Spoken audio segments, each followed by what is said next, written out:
Hello，大家好，我係 A 仔啊。呢條片啊，我哋睇睇啦。禮拜日嘅女神配對計劃嘅預告啦，哇，好似好精彩喎！見 TVB.com 嗰啲新聞稿好精彩喎。點啊？佢公開咗個賽制啊，有賽制，亦都有一啲呢一輪咧，佢介紹咗就係曾展望即係同埋阿 Sophia 啊呢一 team 人啦，會參與嘅一個比賽先啦。咁另外亦都係會有阿卡文嗰組人嘅，亦都會參與呢個三角台嘅約會啊。呢個三角台嘅約會嘅話咧，喂，曾展望啊遇到強敵喎，話佢啦。咁當然啦，最唇槍舌劍、充斥住刀光劍影嘅都係阿葉倩文呢一組啊！呢個三角台約會啊，曾展望戰意好濃喎，話佢心急搶攻喎。睇翻啦，咁亦都係啦。相比之下啦，阿細莊嗰邊啦，即係姜卓文同埋阿關嘉敏嗰 team 啦，嗰組別入邊啦，其實就冇葉倩文嗰組咁多嗰種鬥得咁犀利咯，但係姜卓文都俾人睇高一線嘅。咁呢一集嘅話應該會係講呢兩個組別吧。同大家曝光埋啦個賽制，仲有就係嗰個係花生團決定男參賽者嘅去留啊！呢個都係真係，喂，花生團嗰度真係真係犀利喎！而家去留係花生團決定喎，而唔係由節目組決定喎嚇。呢個嘅賽制同大家分享一下啦，睇睇啦。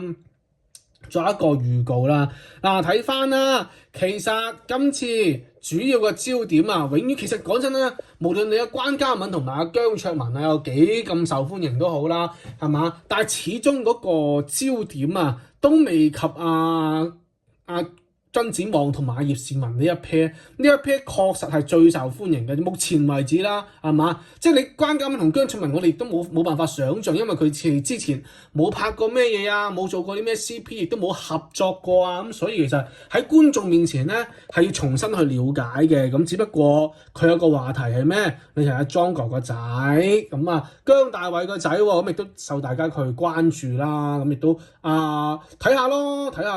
咁但係只不過曾展望呢一組就真係犀利啦，犀利啦，亦都係真係我啱先所講嘅刀光劍影唇槍舌劍三位男士點樣使出佢渾身解數禮拜日嘅一集佢播出嘅第三集嘅會直擊到葉倩文同佢三位嘅組員啦，男組員啦，第一個林澤謙，第二個林保禧，第三個曾展望 GM 嘅三角台約會犀利啦！睇翻啦，當然GM 嘅話咧，民望一定係最高嘅。雖然其實佢外形條件都即係比較優越啦，都具備咗同阿 Sophia 即係最受 Sophia 歡迎喜愛嘅嗰種幽默嘅特質啦。咁但係你唔好睇小另外嗰兩位喎，係嘛？阿林保禧同埋林澤謙，其實佢哋都不容忽視㗎。點解除咗佢哋兩個係港隊嘅代表嚟㗎，即係運動細胞好十足㗎。呢啲肺活量都勁呢啲運動員即係起碼個身體係 fit。即係你要講 fit 一定係 fit 過曾展望嘅。你做開運動員嘅話，你就知啦。咁同埋啦，其實佢哋兩個人咧亦都具備Sophia 中意佢哋嘅特質嘅。咩特質例如林澤謙啦，就即係俾Sophia 女神啦，其實係讚過佢夠純粹喎。純粹呢個咧，佢冇展開嚟去做解讀冇展開嚟去講嘅，咁我哋唔知邊方面啦，夠純粹係嘛？你隨便讚得㗎啦，你要有個事例係嘛，去講出嚟先得嘅。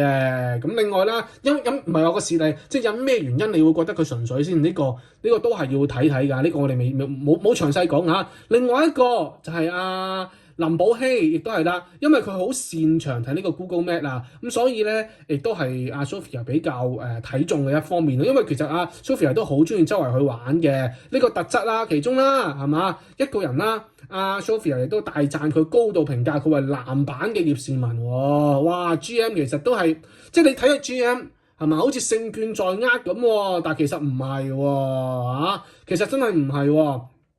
睇翻啦，同大家介紹翻，主要着重介紹一下Sophia 其實佢哋呢個組別啦，因為咧其實佢哋今次個三角台約會其實係分成三大嘅回合㗎，前賽啦、湯啦同埋主菜嘅去進行3個回合嘅。咁啊3位男組員啦都需要接受一個製作組嘅一個挑戰咯。咁因為咧有3個回合嘅，咁女神嘅一個擇偶設計嘅一個任務角力啦，就係呢個節目組去製作出嚟嘅。睇翻啦，咁當然啦，阿葉倩文嘅3項任務已經公布咗啦。第一個就分別為口味啦、刁鑽嘅泊車技啦，同埋就係磁性嘅情話大挑戰。我話呢3個口味啊，即係食嘢嘅口味啊，定係咩口味啊？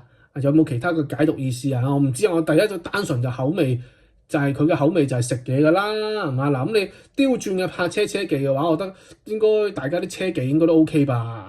另外就係磁性嘅情話大挑戰啊，睇下邊個講啲磁性情話，咪好似鄭子誠嗰種嘅磁性嘅聲音啊？唔清楚啊！睇翻。呢一幕嘅話咧，呢一組別嘅話咧，其實佢同阿 GM 都好似耍晒花槍咁噶啦。咁但係啦，我哋都要睇翻嘅。雖然係咁樣，但係都真係唇槍舌劍㗎。點解啊？阿 GM 嘅話咧，其實佢戰意好濃㗎，因為其實個個都即係你唔好睇佢話好似勝券在握咁樣啦。因為咧，其實即係佢都好有戰意㗎，因為咧。即係未到佢個回合嗰陣時咧，佢都會有機會同阿 Sophia 對話喎，佢都會爭取機會啦，去插把嘴上去啦。經常有意無意喺阿葉倩文同其他對手講嘢嘅期間咧，佢會瘋狂插嘴嘅，咁打斷人哋咯。咁我唔知呢個係主動定點啦，亦都話阿葉倩文咧中意食芫茜宣示主權喎。其實佢咁講到就話。插嘴，佢話 Sophia 最中意食芫茜嘅喎。咁啦，估唔到阿 Sophia 都潑冷水啦。其實佢話，其實我係咪淨係可以同你講嘢㗎？咁即係窒翻佢轉頭啦。咁當然曾子望都補鑊嘅就係話，其實我都想問嘅，係嘛？你介唔介意我哋都可以插下嘴㗎？不過如果我贏咗嘅話咧，我都會俾你哋一齊插嘴嘅，傾嘅咁樣咯。唔知啦，佢係咪太過心急搶功啦？咁亦都係阿葉倩文可能唔係咁中意咁樣喎。唔清楚啦。當然啦，我會認為都插嘴呢個嘢都即係如果都可以嘅，因為在於觀眾嚟講啦，睇嘅話咧，你係覺得喂好正喎。如果唔係你個循序漸進，如果冇呢啲咁嘅啲突出嘅呢啲表現嘅話咧，我又覺得節目效果冇咁好啦。製造啲節目效果係好事嚟嘅咁但係話對於其他參賽者公唔公平咧，確實係又唔係咁好嘅。觀點與角度啦，但係對於我哋食花生嚟講，喂我係希望睇到佢哋幾位可以嘈交添，係嘛？嘈到起身咁啊，仲誇張，仲好睇添，食花生係嘛？至於我哋啲心態係咁噶嘛咁所以咧都幾有趣嘅。睇翻啦，咁當然另外一邊廂就冇咁嘅唇槍舌劍嘅，咁因為啦，另外一邊廂咧就卡文嗰邊咧亦都會有播出嚟嘅喎，因為咧其實卡文其實佢哋呢邊嘅話咧係點我哋可以望翻啦。細莊嘅話其實俾人睇高一線㗎啦，即係阿姜卓文啦，其實都能力都相當之高㗎啦，即係打開話題嘅能力啦，佢都有不時同關嘉敏啦對話之後啦，都會揾到唔同嘅話題嘅。例如咧兩個人亦都係講翻佢哋初次見面嘅細節啦，亦都講翻佢對阿卡文幾時有好感啦，係嘛？等等啦，亦都會有啲角色扮演喎，佢扮演翻阿莊哥即係一啲都其實幾搞笑，啲見家長嘅場面啦，係嘛？佢做阿莊哥咁樣扮得都幾似，其實佢都好有綜藝感喎，我覺得姜卓文係好有綜藝感嘅一幕喎，即係嗰個綜藝感嘅呢啲展示出嚟啦。所以其實你同其他素人嚟講咧係領先緊嘅。如果你係即係有一個即係演藝經驗啦、娛樂圈經驗嘅人啦，佢識得點樣去展示自己喺鏡頭前面啦。當然素人嘅話咧，可能又會輸蝕少少啦呢度咁另外啦，始終其實咧每一個組別嘅3個台約會啦，其實就係即係都係為專程5位女神去量身訂造出嚟嘅。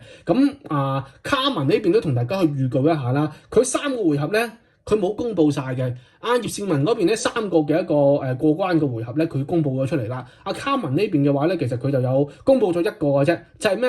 係其中一個回合就係搞笑嘅考驗嚟嘅，就3位嘅參賽選手啦，係各自去講一個爛機去氹阿卡文開心喎。咁卡文最終會覺得邊個係最開心嘅氹得卡文最開心嘅就可以勝出咁所以其實西裝其實已經係睇高咗一線嘅啦。咁兩位嘅包括阿 Matthew 同埋 Andy 啦，其實就即係叫做。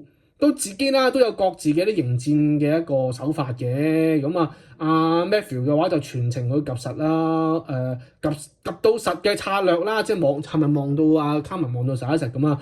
又同GM 一樣啦，盡量爭取時間搭爹插嘴咁係嘛？爭取同卡文去對話啦。另外 Andy 嘅話就送咗一嚟啫，就送咗一本印有另外一個人也不將就一本書嘅呢個標題啦，俾到卡文去取悅卡文喎，全程就以退為進喎，等等都好想知其實佢哋邊個可以勝出啦。咁我哋望翻啦，其實佢有啲賽制同大家講翻啦。呢個回合嘅話咧，其實係邊個可以成為女神嘅一個保護對象？即係如果女神保護嘅對象咧，就可以免受淘汰嘅啦嚇。咁睇翻啦，佢哋淘汰呢個係點樣嘅一個情況咧？其實今集咧呢個 round 咧，其實佢會係每一組啦最低分嘅。一位啦就會跌入危險區嘅，又玩翻中年好聲音嗰類啦，即係5個女神就有3個名額啊嘛，即係有3個名額入邊最低分嘅都會去淘汰區，即係淘汰區平均1個女神要淘汰1個，即係有1個要去到淘汰區，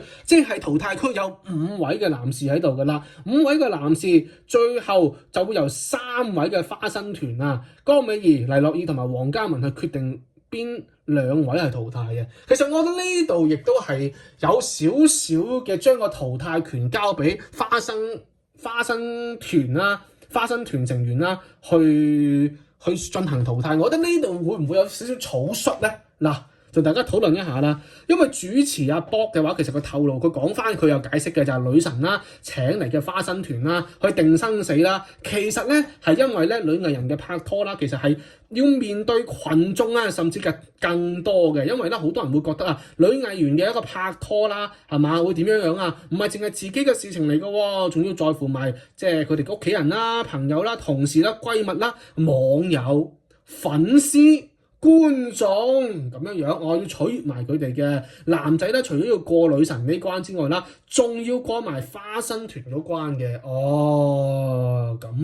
咁如果啲花生團嘅話，事先就幫即係自己相熟嘅啲女神啦去揀定嘅，咁其實就會唔會涉及到一個唔太公平咧？呢個我唔清楚，但係始終我係覺得咧呢一 part 即係呢個淘汰嘅呢個生死權啦，交由幾位花生團去決定嘅話，我覺得係始終係有少少草率嘅。交由節目組咧，會唔會就另外會好少少咧？即係花生團可以佔一部分嘅一個票數，節目組又佔一部分嘅票數，然之後網上投票嘅觀眾亦都可以佔一部分嘅票數，咁樣會唔會好啲？當然你玩太大啦，咁樣又要統計係嘛？咁所以可能又要請會計師核數師嗰啲咧，所以嗰啲亦都會 budget 又係咪又 over 咗咁？所以我唔清楚始終啦，因為你花生團就呢3個喎，我嘅命運就掌握喺你江美儀、黎諾懿同埋黃嘉文身上。哇，會唔會有少少草率呢個中年好聲音評審都5位啦，係嘛？即係咯，所以呢度我會認為係咯，呢度就呢一 part 啦。咁當然，如果女神有去揀咗一啲受保護嘅一個男組員嘅話咧，就可以幸免淘汰嘅。呢個就係佢哋個賽制啦。具體大家期唔期待開始有淘汰啦喎，咁我係期待嘅。